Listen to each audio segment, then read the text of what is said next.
안녕하십니까. 셰프 팩토리의 강민구입니다. 2021년도 출제 경향에 맞춘 한식 조리기능사 필기 실전 모의고사 그 9번째 시간을 시작하도록 하겠습니다. 실전 모의고사는 이번 회차로 모두 마무리하고 그 다음에는 과목별 기출문제에서 만나도록 하겠습니다. 참고로 떡 제조하고 관련된 부분은 한식, 양식, 일식 보거나 중식과는 전혀 그 출제 방향이 다르거든요. 그렇기 때문에 혹시라도 참고로 한번 들어보실 수는 있지만 아마 크게 도움은 되지 않을 수 있습니다. 참고로 알고 계시기 바라고요. 이제 한식, 양식, 일식, 보거, 중식 다음에 이제 떡 제조 관련된 부분도 실전 모의고사 부분은 두 편으로 편성을 하는 거로 그렇게 하겠습니다. 1번 문제로 들어가도록 하겠습니다. 중금속에 의한 중독과 증상을 바르게 연결한 것.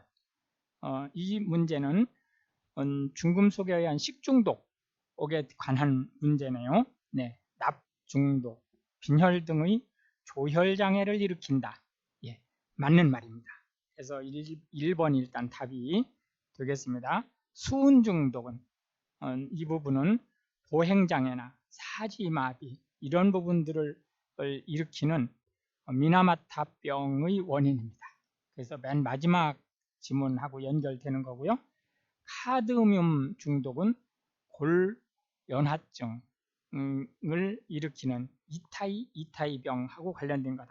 이렇게 말씀드릴 수 있겠고, 비소 중독은 흑피증이나 각화증과 관련된 거다. 라고 말씀드릴 수 있겠습니다. 해서 2번 문제로 넘어가겠습니다.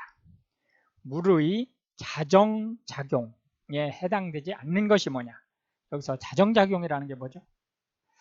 참고로 지난번에도 한 번 말씀드리긴 했지만은 한 번 더 강조하면 용어를 몰라서 문제 자체에 접근하지 못하는 케이스가 조리기능사 시험에서 그 불합격되는 요인 중에 가장 큰 원인 중에 하나예요. 그렇기 때문에 강사가 용어 설명에서는 특히 신경을 쓰거든요. 그 부분은 꼭 기억을 해주시기 바랍니다.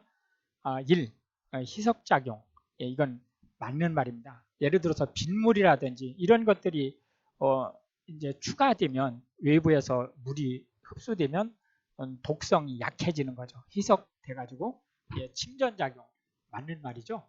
예를 들어서 호수라든지 이런 데 물이 이제 있을 때 강에도 마찬가지로 강도 막 물이 흘러갈 때는 상관이 없는데 천천히 흘러가거나 좀 고여있는 그런 부분에서는 오염물질이 가라앉음으로써 상층부의 물이 깨끗해진다. 소독작용. 이 부분은 이제 물 자정작용하고는 직접 관련된 게 아니다. 이렇게 해서 3번이라고 볼 수 있겠고요. 산화작용이라고 하는 것은 산소라든지 오존이라든지 이런 거의 화합적 합성으로 인해서 산화작용이 일어나는데 이 산화작용의 일부가 소독작용으로 넘어갈 수 있어요. 이제 그렇게 말씀드릴 수 있겠고요. 그렇다면 자정작용이라는 말이 무슨 말이냐? 이거는 바깥에서 인공적으로 무언가를 추가하지 않았을 때 자연이 자기 메커니즘에 의해서 자동으로 물을 깨끗하게 하는 그런 작용을 자정작용이라고 한다라고 말씀드릴 수가 있겠습니다. 3번 문제로 넘어가겠습니다. 사람이 평생 동안 매일 섭취해도 아무런 장애가 일어나지 않는 최대량으로 1일 체중 킬로그램당 밀리그램 수로 표시하는 것이 뭐냐? 라는 문제예요. 이 문제는 대단히 어려운 문제입니다. 이게 산업보건 관련된 부분이기 때문에 일반인들이 흔히 접할 수 있는 내용이 아니거든요. 그러다 보니까 그 출제를 하신 분도 나름대로 상당히 쉽게 문제를 내셨어요. 무슨 얘기냐? 1일 체중 킬로그램당 밀리그램 수라는 말의 힌트를 줌으로써 1일 섭취 허용량이라고 하는 것이 정답이라고 하는 것을 간접적으로 알려주신 겁니다. 그러니까 그건 일단 참고로 하시고 A는 acceptable 이란 뜻이고 daily, intake 그러니까 매일 섭취할 수 있는 acceptable, 허용량이란 뜻입니다. no엘은 뭐냐?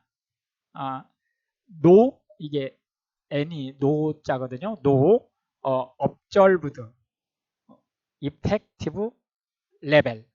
그러니까 어떠한 상황에서도 독성이 나타나지 않는 최대치를 얘기하는 거예요. 그러니까 노회를 넘어서는 이제 수치가 되면 금지되는 거죠. 사용이. 예, 그 다음에 LD50이라고 하는 것은 이게 레탈이라는 뜻이에요. LETHAL. 요거는 이제 도즈라고 해서 1회 복용 가능량이란 뜻이죠.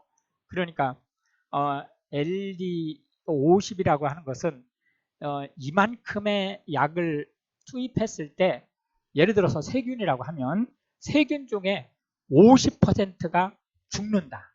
즉시 죽는다. 라는 양을 LD50이라고 얘기를 하고요. 이게 대단히 중요한 수치입니다. 이 수치가 작을수록 독성이 강하다. 이렇게 보면 되겠고요. ED50이라고 하는 거는 E는 이펙티브의 약자고 역시 도는 똑같이 도우주예요.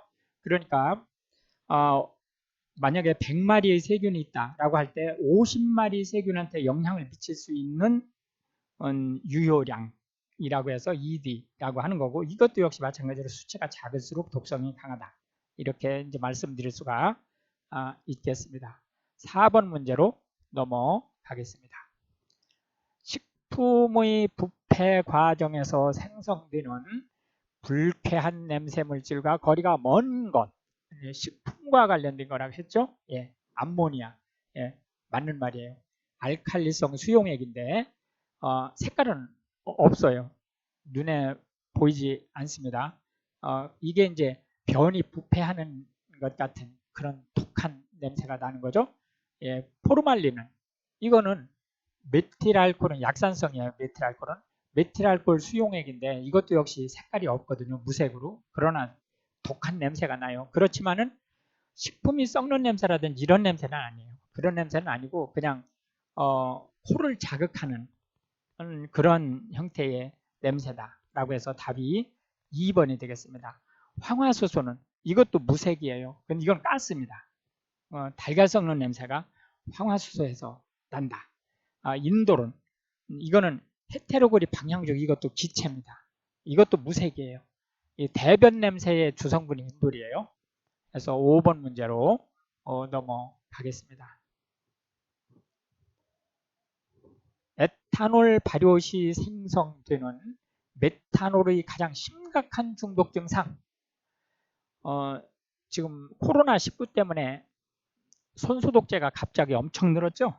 예, 그 손소독제가 이제 성분이 여러 가지가 있는데 그 중에 에탄올을 메인으로 하는 손소독제가 제일 많이 팔리는 거로 알고 있어요.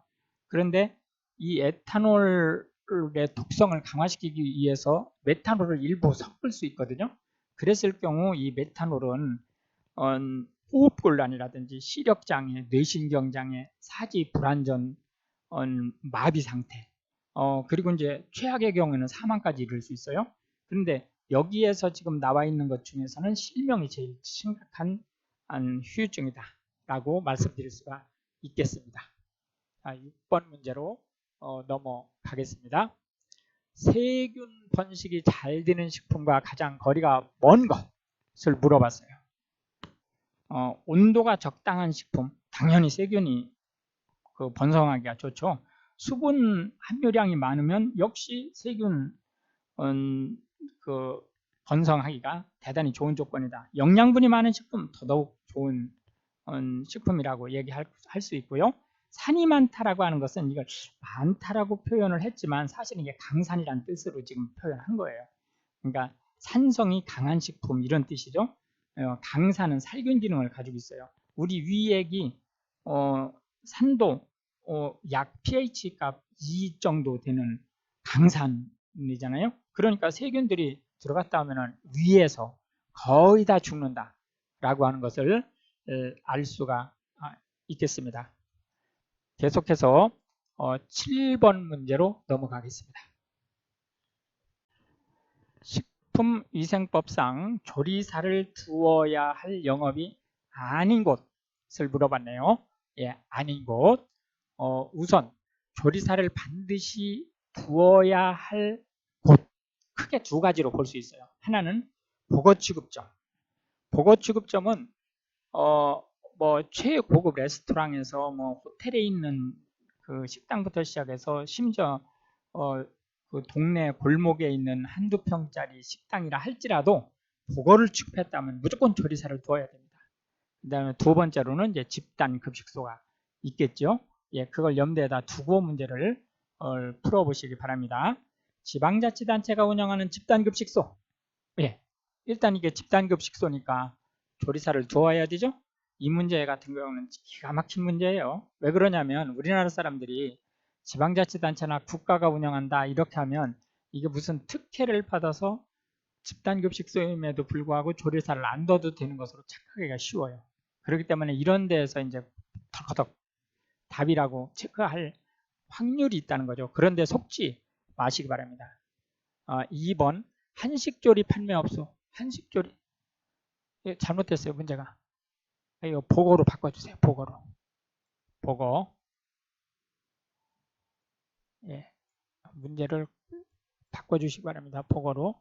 보고조리 판매업소. 예, 보고조리 판매업소 당연히 조리기능사가 있어야 되죠. 예, 식품 첨가물 제조업소. 예, 이거는 제조업소는 조리기능사가 필요 없다. 병원이 운영하는 집단급식소, 여기 또 집단급식소잖아요. 그렇기 때문에 조리사가 있어야 된다. 이렇게 말씀드릴 수 있겠습니다. 계속해서 8번 문제로 넘어가겠습니다. 카제인은 어떤 단백질에 속하는가? 예, 카제인은 바로 인단백질에 속합니다. 인단백질, 당단백질. 이거는 단백질에 당 성분이 결합되어 있는 거죠. 예, 이거는 주로 호르몬계, 호르몬, 내분비계 쪽에 당 단백질이 많이 구성되어 있다. 이렇게 말씀드릴 수 있겠고요. 지단백질, 이거는 단백질에 지질이 합성되어 있는 거예요. 예, 이 부분은 우리가 살찌는 것 때문에 까무라치는 중성지방, 콜레스테롤 이런 부분이 모두 지단백질로 구성되어 있다. 단순 단백질은 이거는 이제 알파 아미노산과 그 유도체 이런 것들로 구성된 건데 알부민이라든지 계란에 많죠. 예, 콜라겐이라든지 글로불린이라든지 이런 것이 단순 단백질에 속한다. 이렇게 말씀드릴 수 있겠습니다. 9번 문제로 넘어가겠습니다. 식품 첨가물이 갖추어야 할 조건으로 옳지 않은 것이 뭐냐? 식품에 나쁜 영향을 주지 않을 것. 맞는 말이죠. 당연한 거죠. 예. 다량 사용하였을 때 효과가 나타날 것. 예, 이것도 아차 하면은 이게 함정에 빠지기 쉬운 문제예요. 이 기가 막힌 문제입니다. 이런 문제는 다량 사용을 하였을 때 효과가 나타나는 게 아니고 소량 사용하였을 때 효과가 나타나야 돼요. 왜 그러냐면 다량 사용했을 때는 아무리 이 식품 첨가물을 식품의약품안전처에서 안전검사를 한다 할지라도 어쨌든 양이 잔뜩 들어가면 인체에 유해할 수 있는 거예요. 그렇기 때문에 소량 사용해서 효과가 나타나야 된다. 상품의 가치를 향상시켜야 되죠. 예. 식품 성분 등에 의해서 그 첨가물을 확인할 수 있어야 돼요. 확인할 수 없으면 이것도 마찬가지예요. 이것도 언뜻 하면 얘가 틀린 답이라고 생각할 수 있어요. 왜 그러냐면은 확인할 수 있다고 하는 것은 뭔가 나쁜 것 같은 느낌이 들거든요. 그런데 확인할 수 없으면 얼마를 넣는지 알 수가 없어요. 그래서 꼭 확인할 수 있어야 된다. 아무리 조금 넣어도. 예, 해서 9번 문제는 2번이 답이 되겠고 10번 문제로 넘어가겠습니다. 사용 목적별 식품 첨가물의 연결이 틀린 것을 물어봤어요. 앞에는 첨가물의 이름, 콜론 뒤에는 설명이 지금 나와 있다는 거죠. 예, 착색료로 철 클로로필린 소듐을 쓴다 라는 말이네요. 맞는 말이에요. 소포제로 초산 비닐 수지를 쓴다고 했어요. 예, 틀린 말이에요. 소포제가 뭐죠? 예, 이거는 거품을 안정시키는 거예요. 그런데 초산 비닐 수지는 실제로는 피막제로 쓰이는 거예요. 피막제. 피막제는 뭐예요? 피막제는 과일이나 채소나 이런 데를 살짝 코팅해가지고 수분을 함유시킨다든지 겉보기에 조금 예쁘게 보인다든지 이렇게 하는 게 피막제거든요. 초산 비닐수지는 피막제로 쓰인다. 소포제는 주로 기름이나 계면활성제들이 소포제로 쓰인다. 이렇게 말씀드릴 수 있겠고, 착색료가 뭔지는 잘 아시죠? 예, 착색료는 염색제예요. 원래 그런 색깔이 아닌데 다른 색깔로 입히는 거예요. 사탕 같은 거. 얘는 착색제다. 착색제하고 비슷한 게 발색제라고 있죠? 발색제는 원래는 그런 색깔인데 더 예쁘게 하기 위해서 사용하는 것을 발색제라고 한다. 표백제. 표백제는 뭐예요? 예, 표백제는 하얗게 색깔을 깨끗하게 하는 게 표백제죠. 네. 메타, 중, 아황산, 포타시움 맞는 말이죠. 예, 감미료는 뭐예요? 감미료는 조미료 중에서 단맛 나는 것은 감미료라고 따로 뽑아냈어요. 예, 사카린, 소듐 맞습니다. 혹시 이 사카린, 소듐을 이게 지금 한동안은 판매가 금지됐었거든요.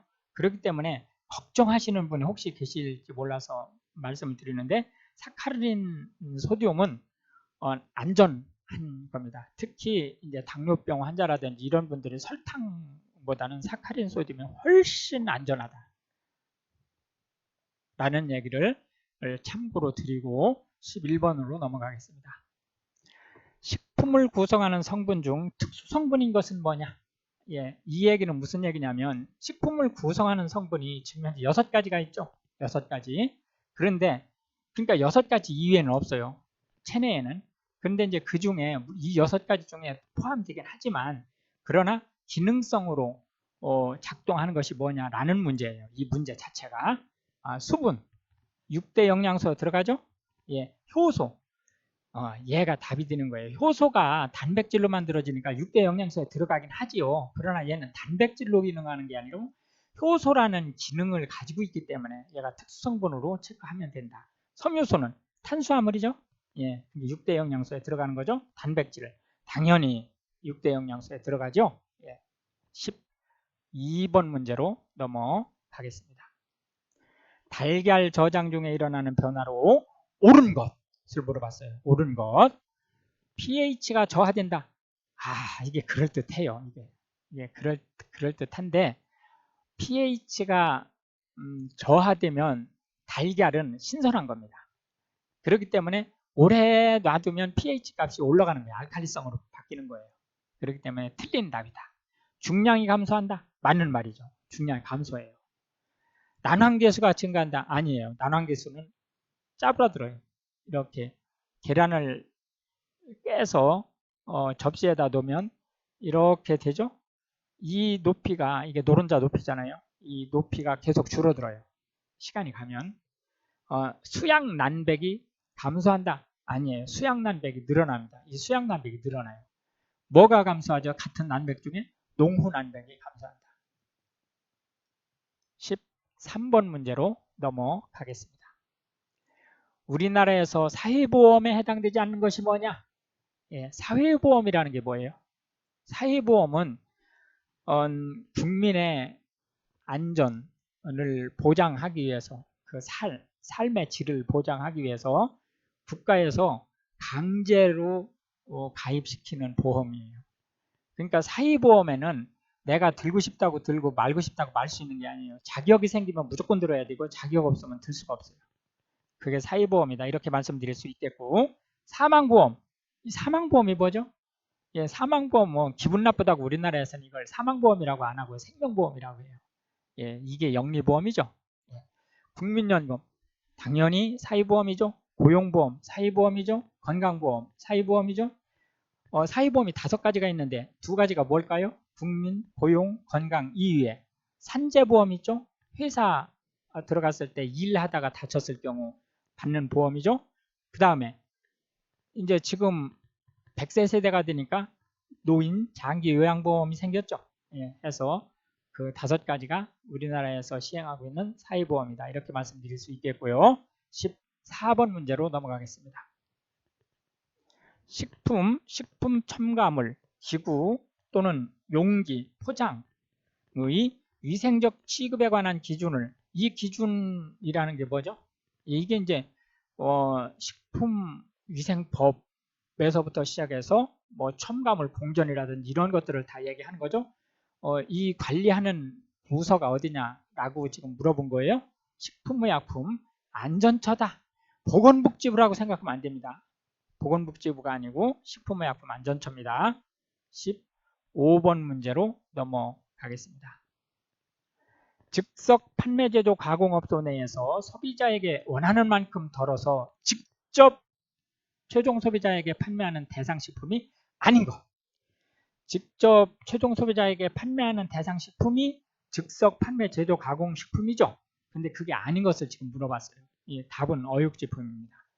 된장, 식빵, 우동 이런 것은 팔 수 있어요. 즉석 판매 제조를 할 수 있습니다. 어육제품이 안 된다.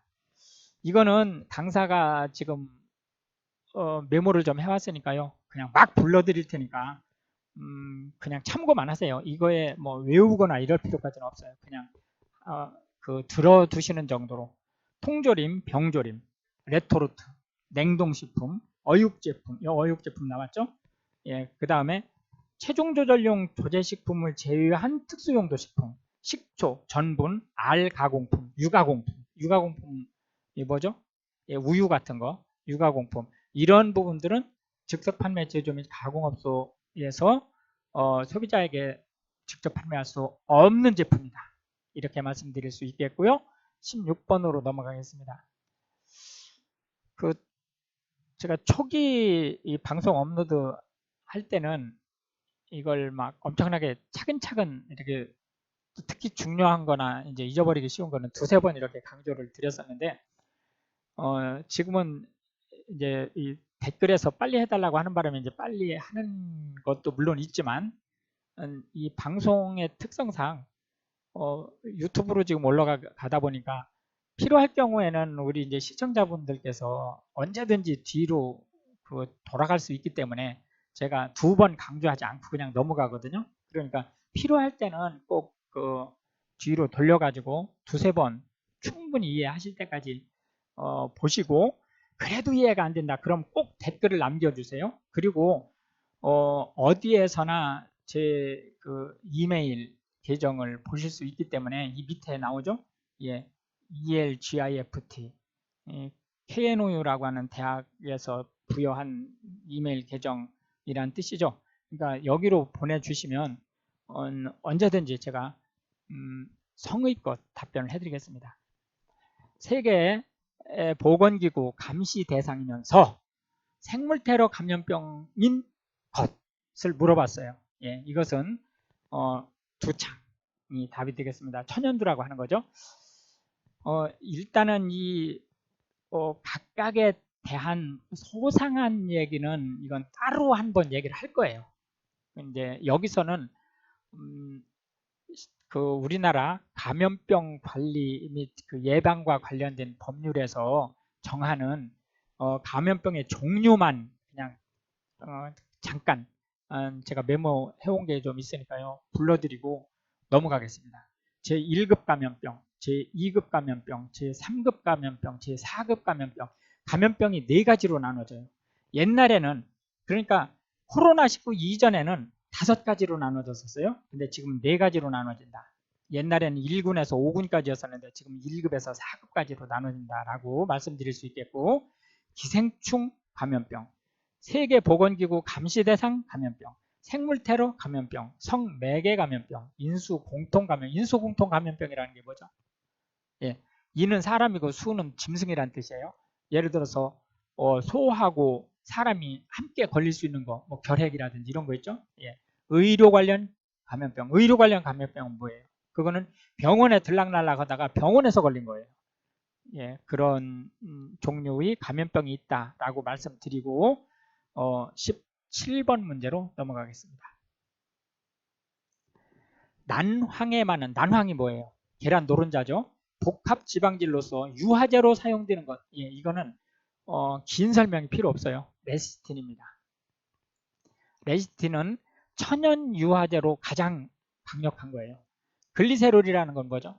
이건 중성지방의 기본 골격이 글리세롤이다. 스테롤은 스테로이드 핵을 가진 유기 알코올 성분을 스테롤이라고 그래요. 우리가 콜레스테롤 할 때 이 스테롤 종류예요. 글리콜은 이가 알코올 종류. 같은 이 발음이 비슷하죠? 스테롤, 글리콜 이게 발음 비슷하잖아요. 같은 알코올 종류예요. 근데 이건 이가 알코올 종류다. 글리콜은 그렇게 무시하고 그냥 넘어가셔도 됩니다. 18번 문제를 보시겠습니다. 중성지방의 구성 성분이 뭐냐? 중성지방은 우리가 살찔 때 그 체내에 축적되는 기름은 모두 중성지방으로 축적된다고 보시면 돼요. 이렇게 글리세롤이라고 하는 것이 이 뼈대예요. 이렇게. 그리고 여기에 이제 지방산이 이렇게 세 개가 이렇게 붙어 있어요. 그래서 이제 이거를 우리가 중성지방, 지방산과 글리세롤로 이루어졌다. 이 글리세롤이 얘고, 이 뼈대. 그리고 이 지방산 세 개가 얘예요. 이렇게 구성된다라고 말씀드릴 수 있겠고요. 19번 문제로 넘어가겠습니다. 치즈 제품을 굵기에 따라, 굵기가 뭐죠? 경도. 그렇죠? 예, 경도에 따라 구분할 때 일반적으로 가장 높은 것이 뭐냐라고 물어봤어요. 예, 이때 체다 치즈입니다. 체다 치즈는 초경질 체즈예요. 초경질 체즈. 블루 치즈는 반경질 치즈. 블루는 까망벨트하고 크림 치즈는 연질 체즈예요. 그러니까 얘들은 연질, 얘는 반경질, 얘는 초경질. 경질 체즈의 대표적인 건 고다라고 하는 치즈가 있어요. 걔는 경질 체즈의 대표적인 거다라고 말씀드릴 수 있겠고요. 우리는 계속해서 20번으로 들어가겠습니다. 알코올은 1g당 열량 산출 기준이 얼마냐? 라고 물어봤어요. 예, 7kcal이다. 9kcal는 뭐예요? 지질. 4kcal는 단백질과 탄수화물. 0kcal. 즉 칼로리가 없는 것은 뭐죠? 무기질, 바이타민, 수분. 예. 21번 문제로 넘어가겠습니다. 붉은 양배추를 조리할 때 식초나 레몬즙을 조금 넣으면 어떤 변화가 일어나느냐? 안토시아닌계 색소가 선명하게 유지된다. 예, 맞는 말이에요. 안토시아닌계 색소는 이게 특이한 색소예요. 특이한 색소라서 산성에서는 붉은색 계열에, 그리고 알칼리성에서는 청색 계열에, 그리고 중성에서는 자색, 즉 보라색 계열의 색소가 선명해져요. 그런데 이렇게 식초나 레몬즙은 뭐예요? 산성이죠. 그러니까 안토시아닌계 붉은색 계통이 선명해지는 거예요. 카르티노이드계 색소가 변색된다? 아니에요. 카르티노이드계는 지용성이에요. 지용성. 그렇기 때문에 이제 물 관련된 데에서는 녹지 않아요.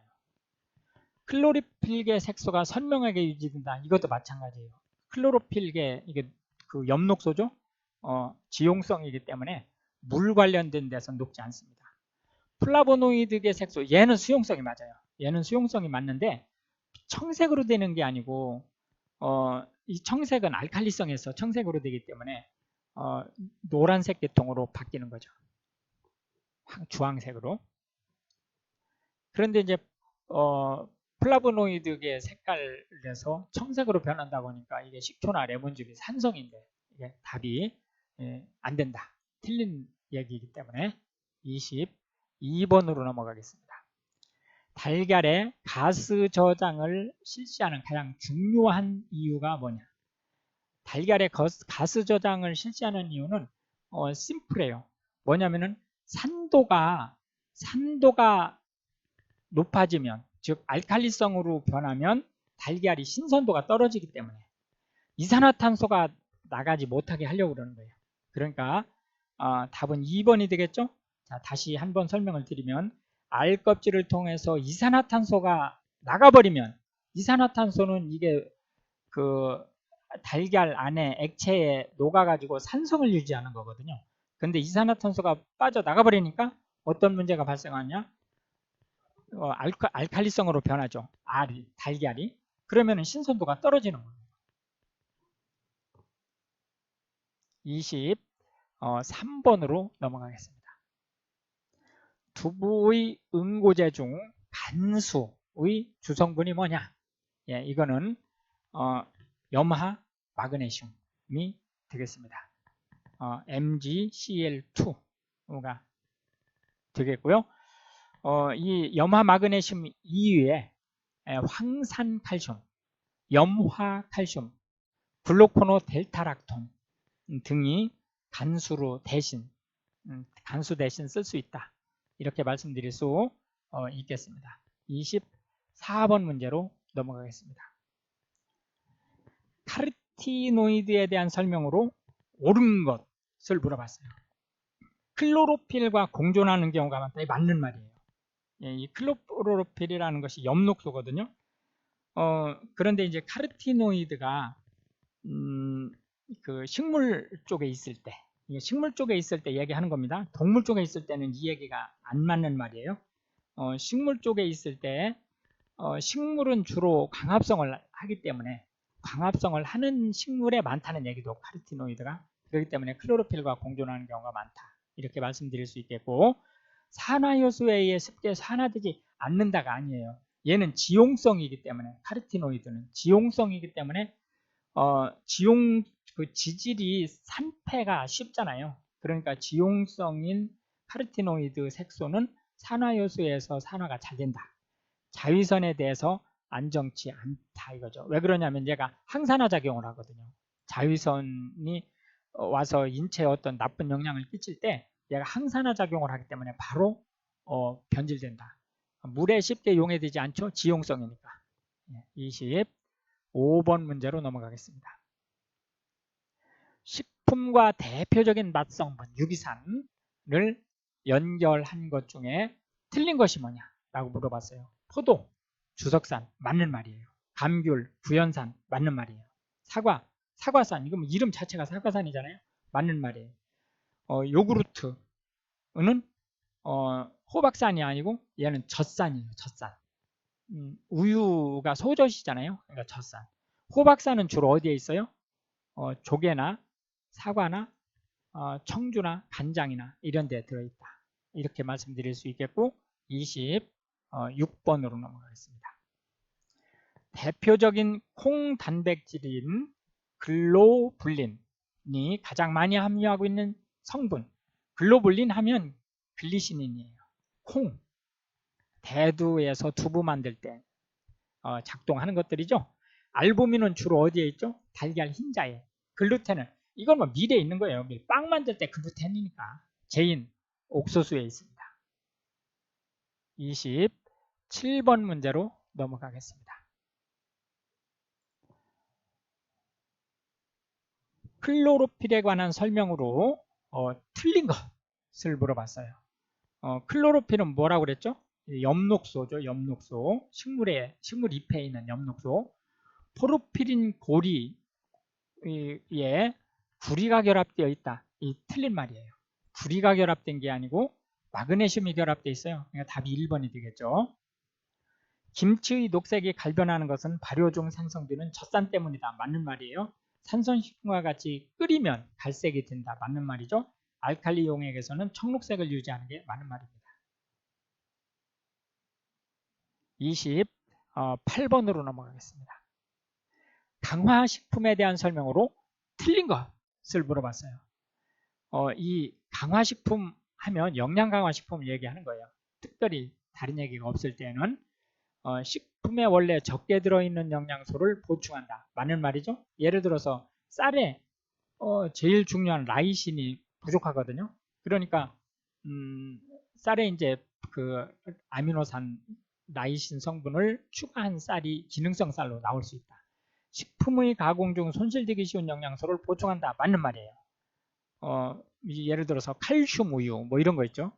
예, 강화 영양소로 바이타민 A, 바이타민 B, 칼슘 등을 이용한다. 맞는 말이죠.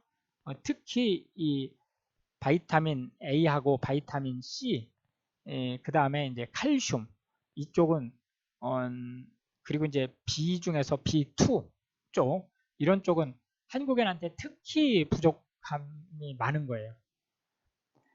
알파민은 알파와 쌀이라는 걸 우리가 알파민이라고 하죠. 알파민은 대표적인 강화식품이다. 아니에요. 이거는 강화식품이 아니고 기능성 쌀이에요. 그냥 영양강화식품이 아닙니다. 영양강화라고 하는 것은 성분이 없는 거를 추가한 거예요. 근데 알파민은 뭐냐면은 성분을 추가한 게 아니고 밥을 해가지고 그거를 급히 압력을 낮추고 온도를 낮춰가지고 저장하는 거예요. 그래서 이제 밥을 하는 게 아니고 언제든지 물만 부으면 밥이 되는 거예요. 영양분이 강화된 게 아닙니다. 29번으로 넘어가겠습니다. 연제품 제조에서 탄력성을 주기 위해 꼭 첨가해야 하는 것은 뭐냐? 여기서 연제품이 뭐죠? 연제품.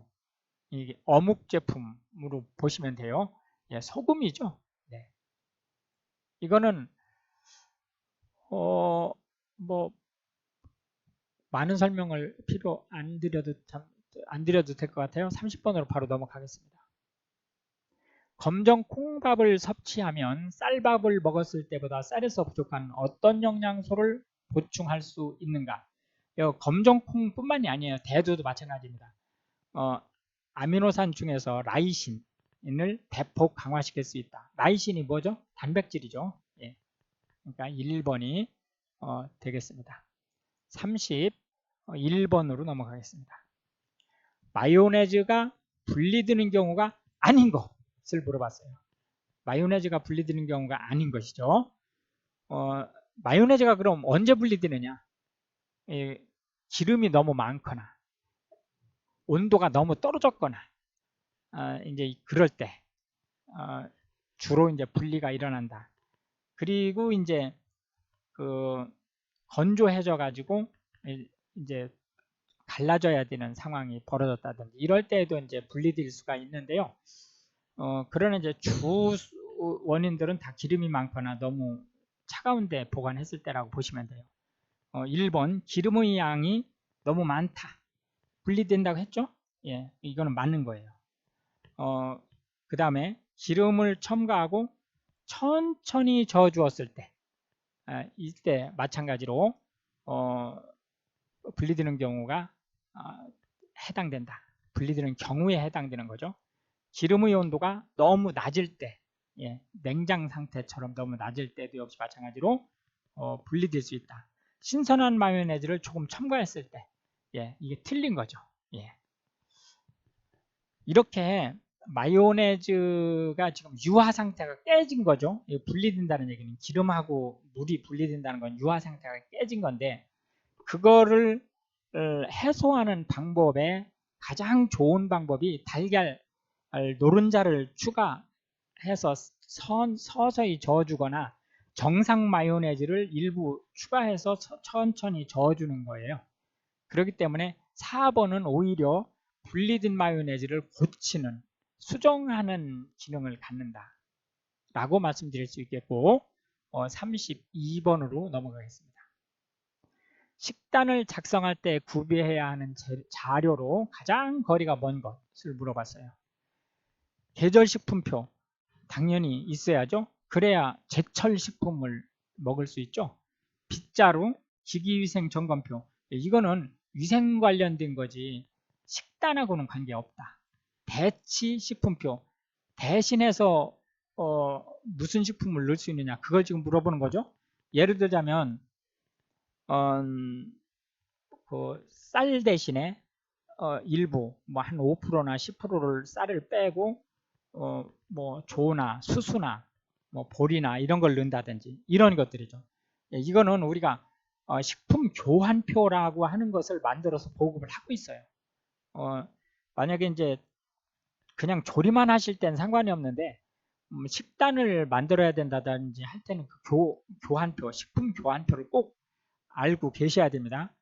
식품 영양 구성표 당연히 예를 들어서 뭐 시금치에는 뭐 바이타민 C가 많고 식이섬유가 많고 뭐가 많고 뭐가 부족하다. 그렇기 때문에 시금치로 나물을 할 때는 시금치만 넣지 말고 또 뭐 다른 것을 이렇게 추가해서 넣으면 좋다. 라든 이런 것들이 식품 영양 구성표에서 볼 수 있는 거다. 이렇게 말씀드릴 수 있겠고 33번으로 넘어가겠습니다. 아래 보기 중 단체급식 조리장을 건축할 때 우선적으로 고려할 사항으로 배열된 것을 물어봤어요. 이 조리장은 조리실을 얘기하는 거죠. 주방.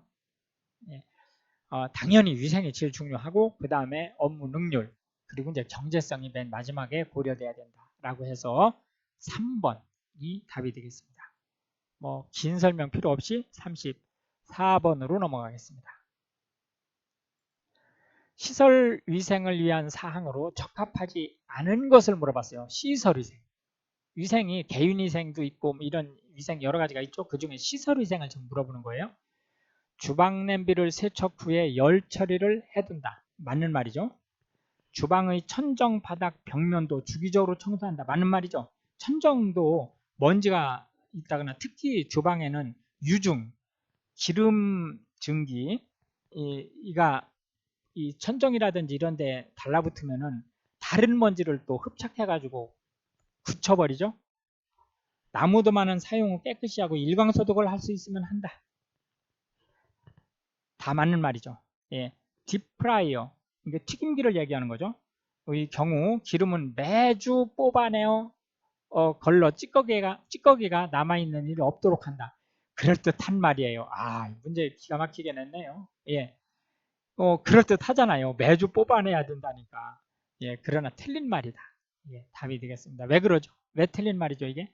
매주가 아니고 매일 뽑아야죠, 매일. 예. 35번으로 넘어가겠습니다. 냉장했던 딸기의 색깔을 선명하게 보조할 수 있는 조리법이 뭐냐? 예, 냉장했던 것을 익힐 때는 서서히 가열하는 게 답이다. 라고 말씀드릴 수 있겠고 1번이 되겠습니다. 36번 문제 넘어가겠습니다. 당근의 구입 단가는 킬로그램당 1,300원이래요. 10kg 구매 시 표준 수율이 86%라고 하면 당근 1인분 80g의 원가는 얼마일까요? 이 문제 정말 기가 막히게 냈네요. 이거 뒤통수 엄청 맞을 수 있는 문제입니다. 왜 그러냐면, 자, 보세요. 우리가 이거를, 발주량 계산을 할 때는, 잘 보세요. 발주량을 계산할 때는, 이제, 한 사람당 필요한 정량 곱하기, 인원수를 곱하죠, 이렇게. 인원수를. 그러고서는, 가식 부율로 나누죠? 이거를 생각할 수 있는 문제예요, 이게 함정입니다. 10kg는 필요가 없어요. 10kg를 곱하면 답이 틀려져요. 왜 그러냐? 단가를 구할 때는 킬로그램이 필요한 거잖아요. 단가를 구할 때는. 왜냐하면 단가에다가 80g을 곱해야 답이 나오는 거니까. 그래서 이 10kg를 반영하면 이렇게 곱하기로 10을 여기다가 반영을 하면 답이 틀려져요. 자, 이제 그 정도 설명드리고 계산을 해보겠습니다. 1300. 1300. 여기 금액을 항상 습관적으로 금액을 항상 먼저 쓰세요. 1300원, 킬로그램당 1300원이죠. 나누기 가식 부율이 86%라겠네요. 그러니까 0.86을 나누면 되죠. 0.86은 그러면 스마트폰으로 계산해 보세요. 얼마가 나오죠? 1500 아니 1500이 아니고 1.5116원 나오네요. 1.5116원. 그죠? 그러니까 1511.6원인 거죠. 1511.6원. 그러니까 이제 이 킬로그램이 그램으로 바뀌려면 킬로그램이 그램으로 바뀌려면 이걸 1000을 다시 나눠야 되니까 그러면은 이제 답이 1.5116원이 되는 거죠. 예, 그러면은 1.5116원에다가 80g을 곱하는 거죠. 이걸 그럼 한번 곱해 보세요. 1.5116원 곱하기 80g 하면 120원.928원이 나오네요. 120원 1.928원. 그러니까 121원이죠. 예. 그러니까 2번이 되겠습니다. 37번으로 넘어가겠습니다. 냉동식품의 조리에 대한 설명 중 틀린 것을 물어봤어요. 냉동식품의 조리. 쇠고기의 드립을 막기 위해 높은 온도에서 빨리 해동하여 조리한다. 예, 당연히 틀린 말이죠. 냉동은 급속하게, 해동은 완만하게. 그러니까 기본이에요. 꼭 기억을 하셔야 돼요. 이 문제가 계속 나기 때문에. 이렇게 나지 않더라도 급속 냉동과 완만 해동 관련된 문제가 상당히 자주 나기 때문에 이 원리를 꼭 알고 계셔야 돼요. 그러면은 이제 완만 해동의 가장 좋은 방법은 뭐죠? 가장 늦게 해동시키는 방법은 냉장고에 넣어두는 거예요. 채소로는 가열 처리되어 있기 때문에 조리할 때 시간이 절약된다. 맞죠? 예, 냉동식품 좀 이야기하는 겁니다. 조리된 냉동식품은 녹기 직전에 가열한다. 맞는 말이죠? 빵, 케이크는 실내 온도에서 자연 해동한다. 맞는 말이에요. 예. 실내 온도에서 자연 해동하는 거 단백질류는 안 됩니다. 이렇게 하면. 계속해서 8번 문제로 넘어가겠습니다. 감자 150g을 고구마로 대체하려고 한다. 이 아까 대체식품 나왔었죠. 이게 지금 이게 대체식품 문제예요. 고구마 약 몇 g이 있어야 하는가? 당질 함량은 100g당 15g, 감자가 고구마가 32g이래요. 그러면은 이거를 이제 계산을 해보죠. 기본이 100g을 놓고 100g의 감자가 15g 들어있대요. 100g 중에 당질이 고구마는 얼마가 들어있죠? 100g당 32g이 들어있대요. 100g당 32g이. 그러면 이때 감자가 만약에 150g이라고 하면 감자가 150g이라고 하면 고구마는 몇 g이 필요하냐? X로 놓는 거죠. 예, 외항은 외항끼리, 내항은 내항끼리 해서 15분의 100X. 스마트폰으로 계산 한번 해보세요. X는 32분의 100 곱하기 150이죠. 이렇게 곱하는 거죠. 그럼 얼마 나와요? 3.13 곱하기 150 하면 469.5네요. 469.5. 469.5가 되고 100 나누기 15는 얼마예요? 6.67이죠. 요게 6.67. 그러면은 X는 어떻게 되죠? X는 6.67이 오른쪽으로 이항하죠. 그럼 469.5 나누기 6.67이 되죠. 6.67. 그러면은 답이 얼마 나오나요? 70.39 나오네요. 그러면 71g이 되겠죠. 예. 39번 문제로 넘어가겠습니다. 채소 조리 시 색의 변화로 맞는 것을 물어봤어요. 시금치는 산을 넣으면 녹황색으로 변한다. 예, 맞는 말이죠. 이때 녹황색으로 변하는 게 아무거나 녹황색으로 변하는 게 아니에요. 시금치 안에 있는 클로로필 중에서 클로로필 B가 녹황색으로 변하는 거예요. 당근은 산을 넣으면 퇴색한다. 그러니까 아니에요. 당근에는 카르티노이드가 들어있는데 이 카르티노이드는 산이든 알칼리에 모두 안정되어 있어요. 색이 변하지 않습니다. 양파는 알칼리를 넣으면 백색으로 변한다. 예, 양파에는 안토잔틴이 있거든요. 안토잔틴은 알칼리성에서 안정해요. 산에서 백색으로 변하는 거예요. 산에서. 가지는 산에 의해 청색으로 된다. 가지의 안토시아닌은 산에서 분홍색으로 변해요. 그렇기 때문에 답은 1번이 되겠습니다. 예, 계속해서 40번 문제로 넘어가겠습니다. 조리 시 일어나는 현상과 그 원인으로 연결이 틀린 것을 물어봤어요. 틀린 것.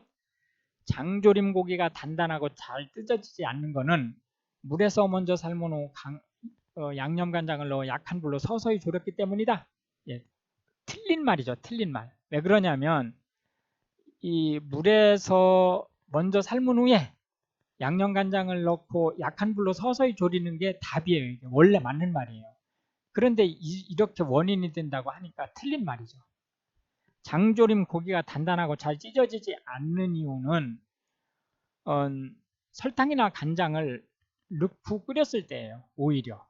그러면은 이게 수분이 과도하게 이탈하면서 육질이 단단해지고 콜라겐이 젤라틴화되기 전에 그 설탕이나 간장, 소금 이런 것을 넣었을 때는 수분이 너무 많이 빠져나가는 거예요. 그래서 고기가 단단해지는 거예요.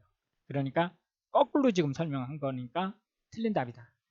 튀긴 도넛의 기름 흡수가 많은 것은 낮은 온도에서 튀긴 게 맞죠. 오이 무침의 색이 누렇게 변한 것은 식초를 미리 넣어두었기 때문이죠. 예, 산에 의해서 클로로필이 변했다. 생선을 굽는데 석쇠에 불로 달라붙어서 잘 떨어지지 않는다. 석쇠를 달구고 기름 코팅을 하고 그 다음에 이제 생선을 추가해야 되는데 석쇠를 달구지 않은 상태에서 생선을 바로 넣었다라고 이제 맞는 말이죠. 예, 41번 문제가 되겠습니다. 주방의 바닥 조건으로 맞는 것을 물어봤어요. 맞는 것. 산이나 알칼리에 약하고 습기열에 강해야 한다. 여기는 맞는 말이에요. 이 뒤는 맞는 말인데 약하고 해서 틀렸어요. 왜 그러냐면은 식품을 취급하다 보면은 산성, 알칼리성이 사용될 수 있잖아요. 많이. 그렇기 때문에 이제 이 말은 틀린 말이다. 바닥 전체의 물배는 20분의 1이 적당하다. 100분의 1이에요. 100분의 1. 이 물배가 뭐죠? 물 빠지는 경사도를 얘기하는 거죠. 예, 1%, 100분의 1이어야 된다. 조리 작업을 드라이 시스템을 할 경우에 물배는 100분의 1 정도. 이 100분의 1은 맞아요. 100분의 1은. 그런데 드라이 시스템 하면 물배를 고민할 필요가 없죠. 물이 없는데. 고무 타일, 합성 수지 타일 등이 잘 미끄러지지 않으므로 적당하다. 맞는 말이죠. 예. 그래서 답이 4번이 되겠습니다. 42번 문제로 넘어가겠습니다. 생선에 레몬즙을 뿌렸을 때 나타나는 현상이 아닌 것. 이게 레몬즙은 산성이죠. 예. 신맛이 가해져서 생선이 부드러워진다. 이게 쫄깃쫄깃해지죠. 부드러워지는 게 아니고. 식감이 쫄깃쫄깃해지는 거예요. 그러니까 일단은 답이 1번이 되겠죠. 생선의 비린내는 감소하죠. pH가 산성이 되어 미생물의 증식이 억제되죠. 예, 단백질이 응고되죠. 산성의 단백질이 응고되죠. 자, 다시 한번 강조하는데 레몬즙은 리트머스 시험지로 체크하면 산성이에요. 그런데 이 식품이 산성 식품이냐 알칼리성 식품이냐라고 물어보면 알칼리성 식품이에요. 왜 그러죠? 리트머스 시험지에 분홍색으로 변하는데, 예, 그거는 체내에 들어가서 작동을 할 때 알칼리 작동을 하기 때문에 그런 거예요. 43번으로 넘어가겠습니다. 일반적으로 맛있게 지어진 밥은 쌀무게의 약 몇 배 정도의 물을 흡수하느냐. 예, 무게 기준으로 1.5배, 부피 기준으로 1.2배 정도 되는 거예요. 그러니까 답이 1번이 가장 가깝다. 찹쌀은 약 0.9배. 찹쌀이 물을 덜 넣는 겁니다. 그러니까 찹쌀밥을 할 때 맵쌀하고 물을 비슷하게 넣은 다음에 팥 같은 거를 넣으면 딱 맞는 거예요. 왜냐하면 팥이 물을 엄청 먹으니까. 44번으로 넘어가겠습니다. 실내 공기의 오염 지표인 이산화탄소의 실내 8시간 기준 서한량이 뭐죠? 서한량. 예, 허용량을 얘기하는 거죠. 예, 이거는 0.1%. 그런데 이 이산화탄소 서한량 문제가 많이 나오기 때문에 꼭 기억을 하셔야 돼요. 그런데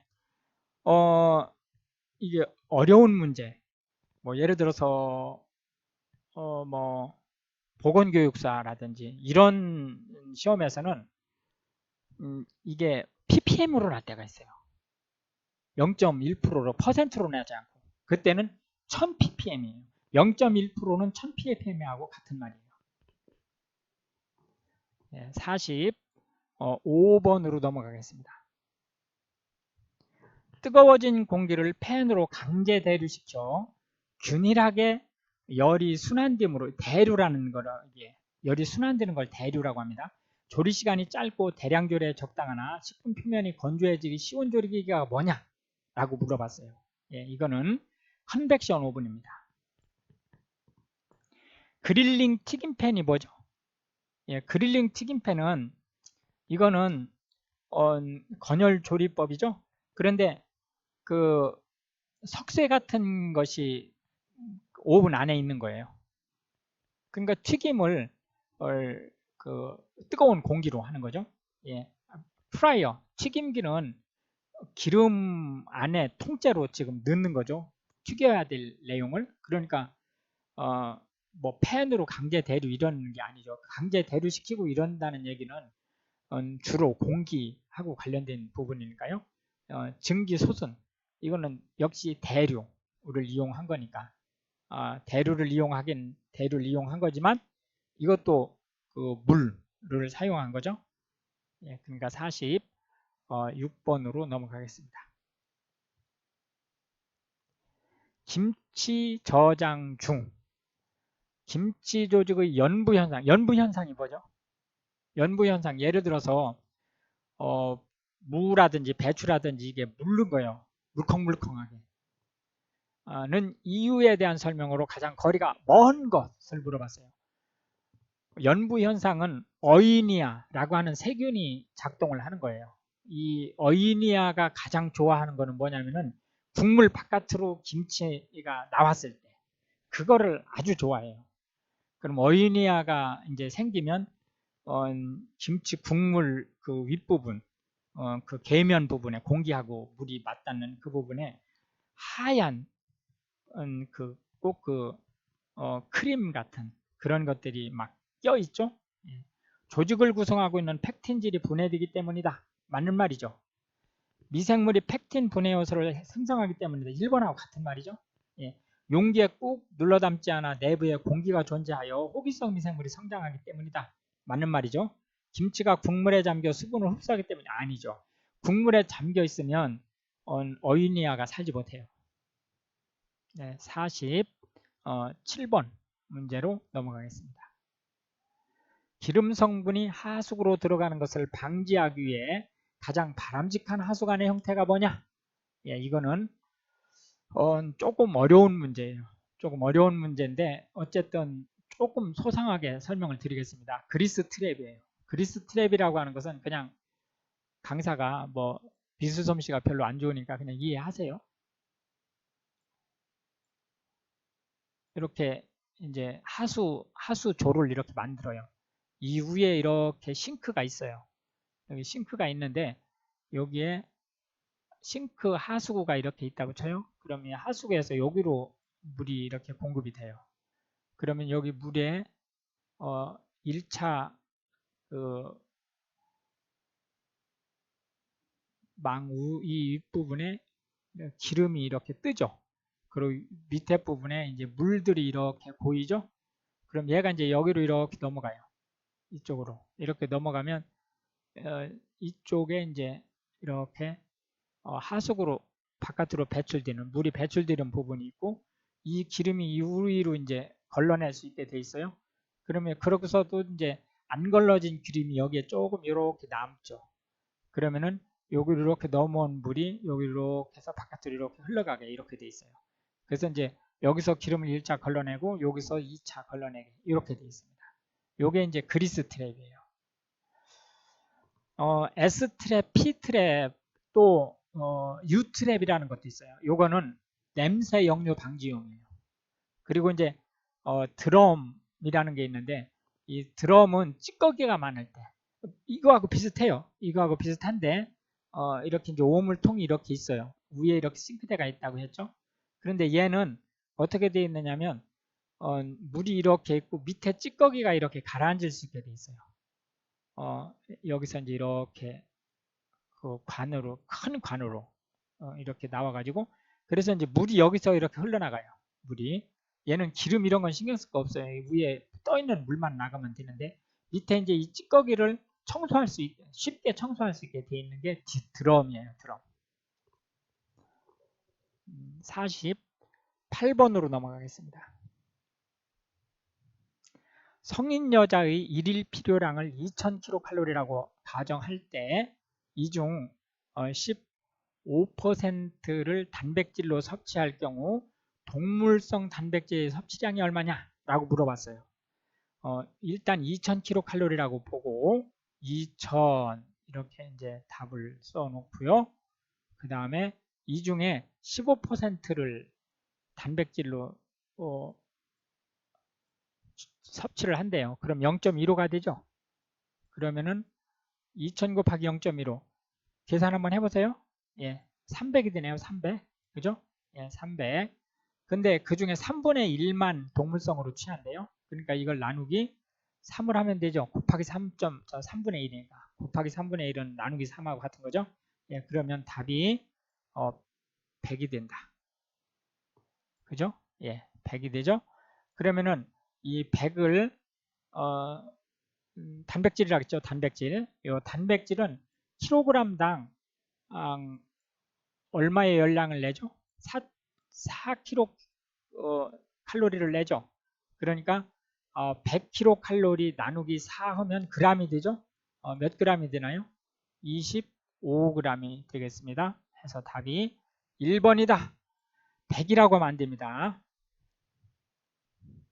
예, 49번으로 넘어가겠습니다. 단체 급식시설의 작업장별 관리에 대한 설명으로 잘못된 것을 물어봤어요. 개수되는 생선용과 채소용을 구분하는 것이 식중독의 교차오염 방지를 위해서 효과적이다. 맞는 거죠? 가열 조리하는 곳에는 환기장치가 필요하다. 맞는 거죠? 특히 유증기가 발생하는 데는 신경을 각별히 쓰셔야 된다. 식품 보관 창고에 식품을 보관 시 바닥과 벽에 식품이 직접 닿지 않게 하여 오염을 방지해야 된다. 맞는 말이죠? 60cm 이상 올려야 되죠?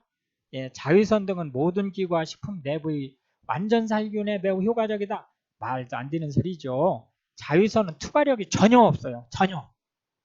뭐 예를 들어서 뭐 알루미늄 판이기 때문에 안 된다. 이런 게 아니에요. 그냥 아무것도 안 돼요. 투과가. 그러니까 예를 들어서 컵을 뭐 이게 유리컵이냐 뭐 스텐컵이냐 이런 거 상관없어요. 컵을 엎어놓으면 자외선 살균기에 식당에 지금 자외선 살균기 없는데 거의 없잖아요. 근데 이걸 컵을 이렇게 엎어놨다.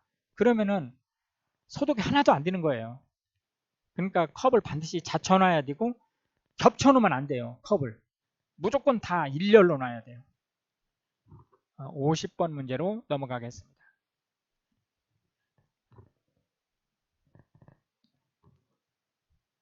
찹쌀떡이 맵쌀떡보다 더 늦게 굳는 이유가 뭐냐? 이거는 찹쌀떡의 성분이 아밀로펙틴이 많아서 그래요. 찹쌀 쪽에 이 찹이라고 하는 말이죠. 찰곡류 얘는 99.9%가 아밀로펙틴이에요. 근데 이 아밀로펙틴은 아밀로스에 비해서 호화도 늦어지고 노화도 늦어져요. 여기서 굳는 것이 노화거든요. 51번으로 넘어가겠습니다. 여기 51번부터는 한식 관련된 문제만 나옵니다. 그렇기 때문에 혹시 이 방송을 중식이라든지 뭐 양식이라든지 이런 쪽에 시험을 보실 분들은 51번부터는 여기서 보지 않으셔도 되고요. 그 셰프 팩토리 이 17번 이 부분이 10으로 되어 있는 데가 있어요. 9로 되어 있는데 그 보고 그쪽에 지금 이 문제가 같은 문제입니다. 거기에서 51번부터 60번까지는 이제 보고 관련된 문제가 나오고 1번부터 50번까지는 공통사항으로 나온다. 이렇게 이제 말씀드릴 수 있겠고 다음 중 맞는 설명이 뭐냐? 바이타민 D는 오래 끓일수록 파기율이 높아진다. 예, 안 맞는 말이에요. 왜 그러냐면 바이타민 D는 지용성이에요. 물에서 녹지 않습니다. 과일은 금속성 칼로다듬어야 영양 보존이 된다. 아니죠. 금속이온은 바이타민을 파괴할 수 있죠. 그 다음에 칼슘 이온을 식물 색소를 고정시키는 역할을 한다. 아니죠. 칼슘 이온은 색소하고는 아무 관계 없어요. 불이라든지 마그네슘이라든지 이런 게 오히려 고정시키는 역할을 하는 무기물이다. 바이타민 A는 지질과 함께 조리할 때 섭취가 잘 되죠. 왜 그렇죠? ADEC, A, D, E, K는 지용성이에요. 그리고 BC 카드는 B, C 얘들은 수용성이에요. 52번 문제로 넘어가겠습니다. 식품의 조직 파괴를 방지하기 위한 급속 냉동 온도가 얼마인가? 이거 틀릴 확률이 무지하게 높은 문제예요. 왜냐? 이게 답이 1번이거든요. 그런데 18도로 체크하실 확률이 아주 높은 문제예요. 꼭 기억을 하세요.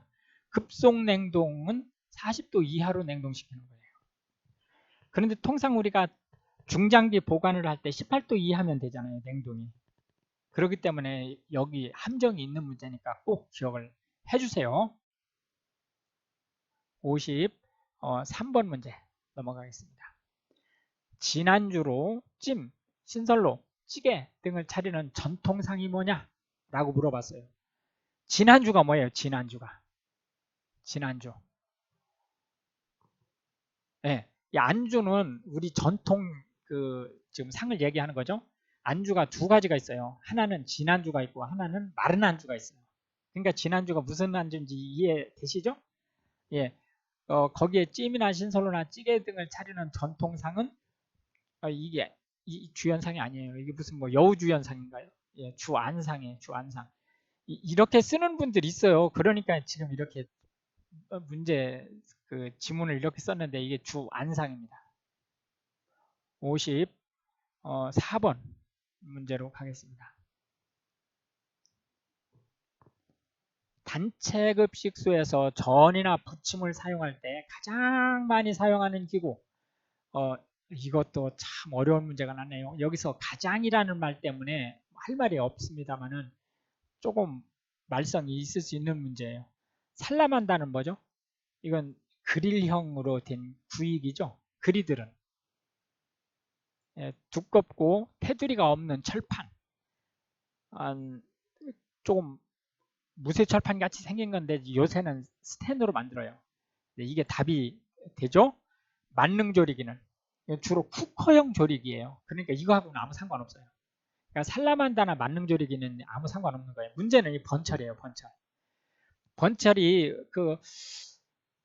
혹시 지금 5, 60대 이상 되신 분이 지금 이 방송을 보고 계시다면 이 번철을 잘 아실 거예요. 옛날에 그 잔치 같은 거 할 때 소뚜껑, 무쇠 소뚜껑을 엎어놓고선 그 소뚜껑에다가 막 전 붙이고 그랬잖아요. 이 번철이 그거하고 똑같은 거잖아요.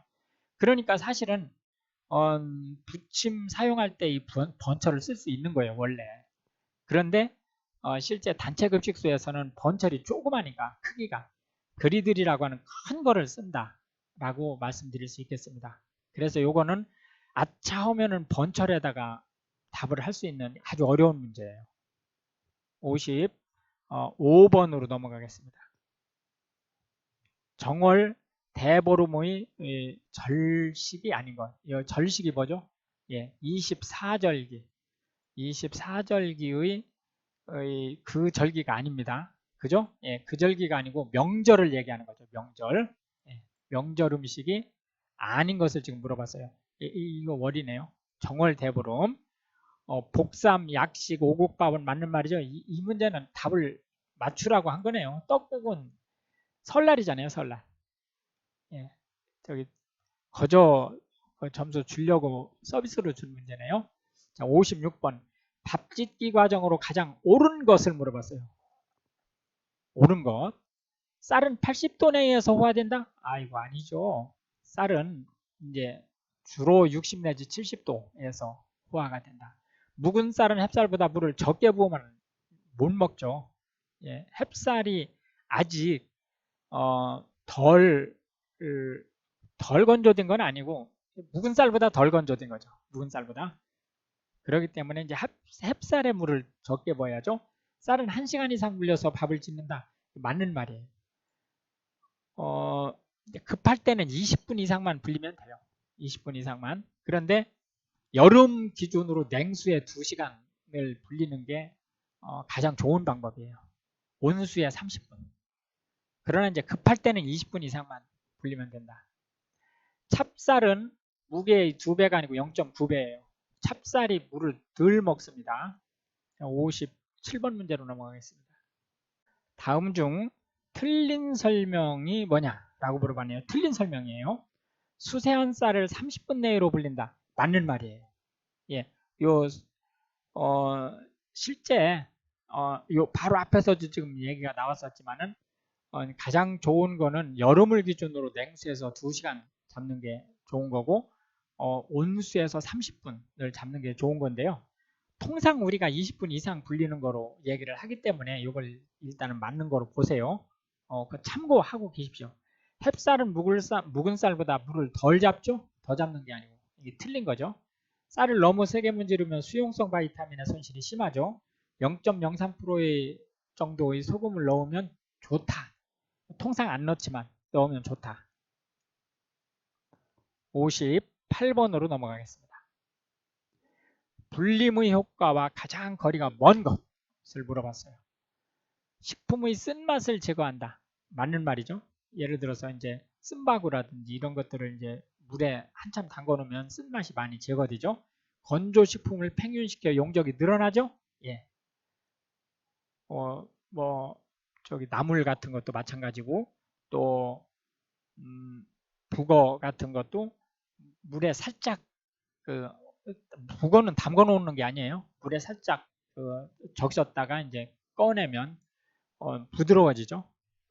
팽윤되면서 맛이 좋아지는 반면 조리 시간은 길어진다. 이게 문제가 있는 답이죠. 예, 그러니까 일단 답은 3번이 되겠고 여기 조리 시간이 길어진다는 것 때문에 그러죠. 식물성 식품의 변색을 줄여주죠. 예, 맞는 말입니다. 59번으로 넘어가겠습니다. 모든 칼질의 기본이 되는 기술이 뭐냐? 칼은 밀어썰기를 하는 거죠. 예를 들어서 칼 중앙 부분에서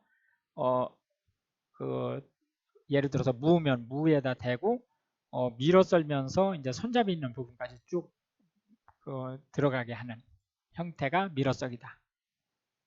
당겨 썰기는 이제 통상 중앙 부분을 사용하는 게 아니고 칼 끝 부분을 쓸 때 많이 쓰죠. 물론 중앙 부분을 뭐 당겨 썰기 하지 말라는 건 아니지만 그 다음에 눌러 썰기는 그 자리에서 일자로 쭉 내려가는 부분이고 후려 썰기는 이게 대단히 기술을 요구하는 이제 초보자들은 후려 썰기를 하는 게 대단히 위험합니다. 그렇기 때문에 충분한 연습을 한 뒤에 그 연습도 일반 칼질 연습처럼 하시면 안 돼요. 왜냐면 손가락 자르는 건 뭐 일도 아니기 때문에. 60번 문제 넘어가겠습니다. 우리나라 전통 음식 중 고기, 여기서는 이제 고기뿐만이 아니고 뭐 계란이라든지 이런 것도 마찬가지고 또 채소도 넣을 수 있죠. 재료를 나무에 꿰인 후에 불에 구워서 조리하는 것이 뭐냐라고 물어봤어요. 예, 이거는 적입니다. 적. 예, 꼬치가 아닙니다. 이게 대단히 이것도 함정이 있는 문제예요. 그러니까 신경 바짝 쓰시고 풀어야 될 문제다라고 말씀드릴 수 있겠습니다. 이렇게 해서 그 실전 모의고사 부분은 이 파트로 해서 모두 종료하고 떡조리 관련된 것만 셰프 팩토리 21, 22 부분에서 한번 보고요. 그 다음에 이제 과목별 기출문제로 바로 넘어가겠습니다. 한 번 더 강조를 드리는데 지금 강사하고 함께 이 방송을 보신 분들이 어떻게 느끼셨는지는 모르겠지만 대단히 그 광범위한 자료를 지금 제공을 하기 때문에 실제 말이 실전 모의고사지 그 과목별 강의하는 것만큼이나 많은 정보가 지금 나가고 있는 형태이기 때문에 이 필기 시험을 붙을 때까지 시험을 본다라고 생각하지 마시고 이게 지금 실전 모의고사 9편을 봐도 하루면 다 볼 수 있는 양이거든요. 조금 고생한다라고 할 때. 그렇기 때문에 준비하실 때 확실하게 준비하세요. 그래서 꼭 한 번에 합격하세요. 실기하고 필기는 달라요. 실기는 재수 나쁘면 정말 내가 잘 못하는 메뉴가 나올 수 있어요. 근데 재수 좋으면 특히 내가 좋아하는 그 재료만 2개가 딱 나올 수도 있단 말이에요. 근데 필기는 그게 안 돼요. 필기는 모르면은 계속 떨어지는 거예요. 그렇기 때문에 준비하실 때 확실하게 준비하시고 한 번에 합격하세요. 자, 또 이제 그 조리사 고시를 보신다든지 이제 이런 분들은 과목별 기출 문제를 또 함께 살펴볼 수 있도록 그렇게 하셨으면 좋겠습니다. 긴 시간 고생하셨습니다. 감사합니다.